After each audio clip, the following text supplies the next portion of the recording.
Welcome to The Explainer. Today, we're examining the dramatic rise and the ultimate erasure of the company that essentially laid the bedrock for the entire modern automotive industry. We're going to explore a story of just immense innovation, spectacular global dominance, and a catastrophic downfall that wiped a literal empire off the map. It's a pretty fascinating paradox, honestly. Imagine walking the streets of Paris, London, or New York back in the year 1900.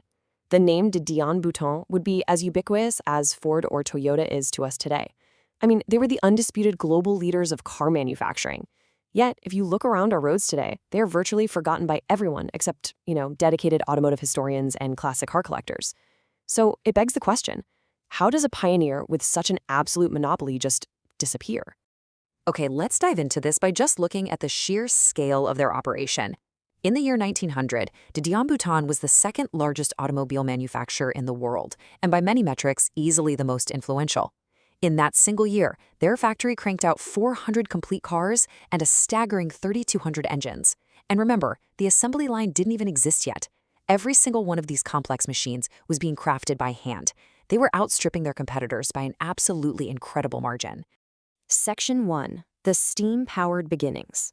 Now, to understand how they reached these incredible heights, we really have to go back to a very unlikely beginning. The company didn't start with the roar of petrol engines, but with the hiss of steam and a wealthy nobleman's fascination with a literal toy.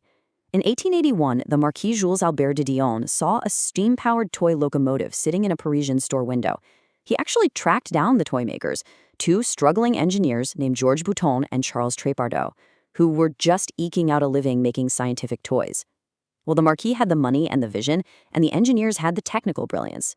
Together, they formed Tricycle SC in 1883, which, of course, would eventually become de Dion-Bouton. By 1884, they had built a functioning four-seated steam car, famously known as La Marquise. What's truly remarkable about this early era is just how quickly they were pushing the limits. In 1887, they entered what is widely considered Europe's first motoring competition. And get this, de Dion was the only entrant. With the Marquis at the tiller, they completed the course and claimed to hit a top speed of 60 kilometers per hour. Now, we do kind of have to view that figure with a bit of skepticism.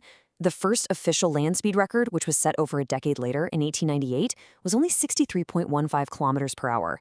But hey, regardless of the exact math, they were creating totally unprecedented mechanical speed.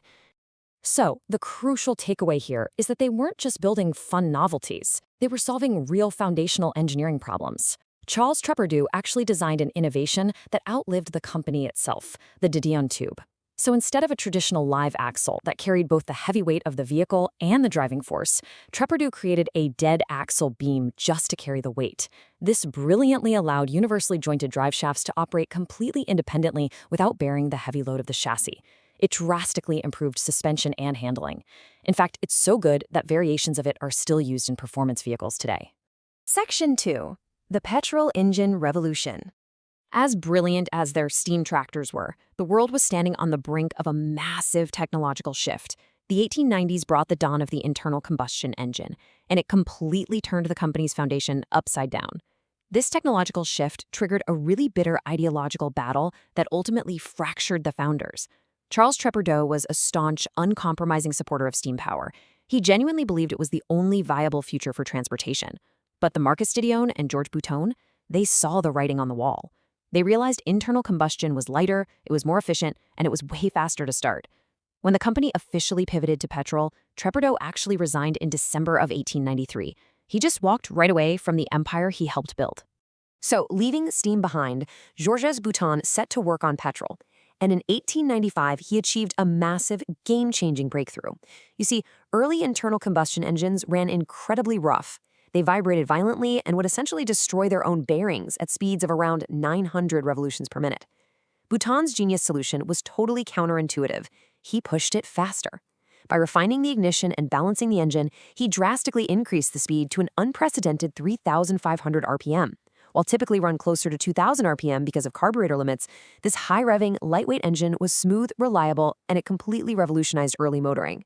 Section 3. Building a Global Empire.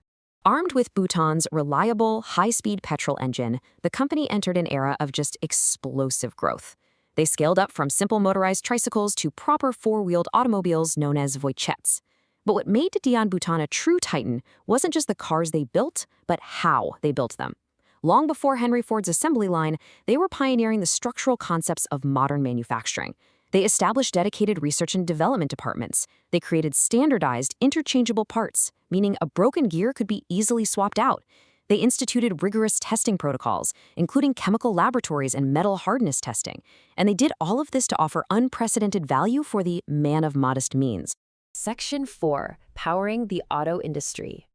Now, their own cars were really only half the story. The true genius of their business model was supplying loose engines to other builders. They essentially became the battery pack of the early 1900s. By 1904, the scale of this operation was breathtaking. From their sprawling factory in Puteaux, which employed 1,300 workers, they had supplied roughly 40,000 engines across Europe. Think about that for a second.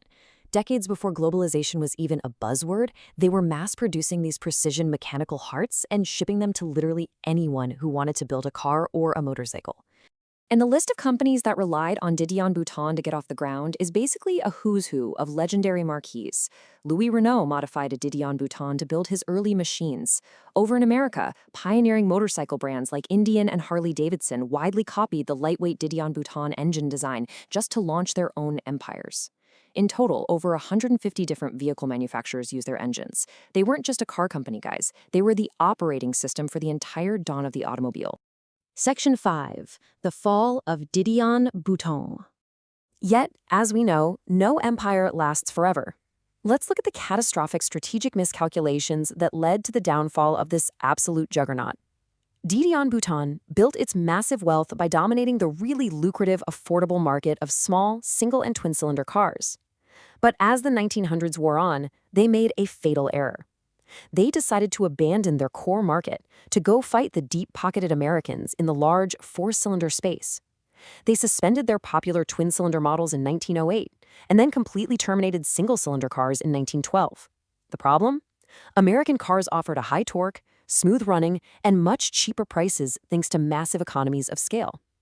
Dion-Bouton basically walked away from a fight they were winning, only to enter a fight they couldn't afford. By 1915, World War I forced the government to halt their commercial production altogether, sealing their fate for good.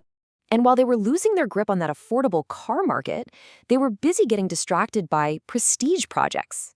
In 1910, Dion-Bouton successfully became the first manufacturer to mass-produce a V8 engine. Now, don't get me wrong, it was an engineering marvel. It eventually found use in everything from luxury cars to French anti-aircraft trucks during the First World War.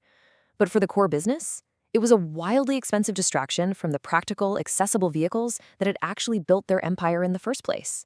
Even as the company's commercial dominance was totally waning, their cars somehow found themselves right at the center of history. During the 1916 Easter Rising in Dublin, an Irish nationalist known as the O'Rahilly famously drove his personal Dion-Bouton right up to the rebel headquarters. Discovering the uprising was already underway, he abandoned the car, using it to form part of a street barricade. He reportedly declared, "I've helped to wind the clock. I've come to hear it strike." The skeleton of his barricaded Dion-Bouton actually became one of the most iconic photographs of the Irish War of Independence.